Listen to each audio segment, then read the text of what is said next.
এবং যারা জনগণের কাছে দায়বদ্ধ থাকতো, জনগণের অধিকার ঠিক থাকতো, কিন্তু সবকিছু ধ্বংস হওয়ার পেছনে হচ্ছে একটি অনির্বাচিত সরকার শেখ হাসিনা, আর 14-15 মাস ধরে আরেকটা অনির্বাচিত সরকার এখনো চলছে। এবং আমি এটাই বলবো, কেয়ারটেকার সরকার পুনঃপ্রবর্তন হওয়াতে আমাদের দীর্ঘ আন্দোলনের একটা ফল আমরা পেয়েছি।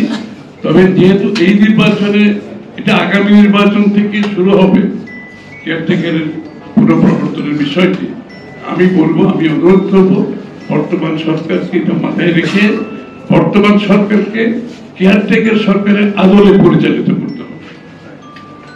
আমি কথাটা পরিষ্কার করতে পেরেছি, আশা করি পরিষ্কার হয়েছে। যেহেতু ওনারা অন্তর্বর্তীকালীন সরকার, কেয়ারটেকার সরকার আগামী নির্বাচন থেকে শুরু হবে, বর্তমান সরকারকে এটা মাথায় রাখতে হবে। এটাই বাংলাদেশের মানুষের চাহিদা।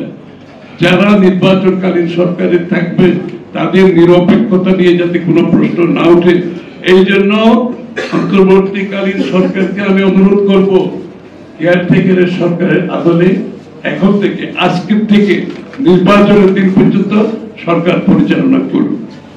কোন বড় সিদ্ধান্ত অন্য সিদ্ধান্তে আপনাদের যাওয়া উচিত হবে না। আপনারা পুরোপুরি নির্বাচনের দিকে যান এবং নির্বাচনে কেয়ারটেকার সরকারের ভূমিকাটা পালন করেন এবং নির্বাচন কমিশনের দায়িত্বে, বিশেষ করে নির্বাচনটা সরাসরি নির্বাচনকালীন সময়ে তাদের দায়িত্বে সব মাথায় রেখে আমরা সেভাবে পরিচালিত হবে। সবাইকে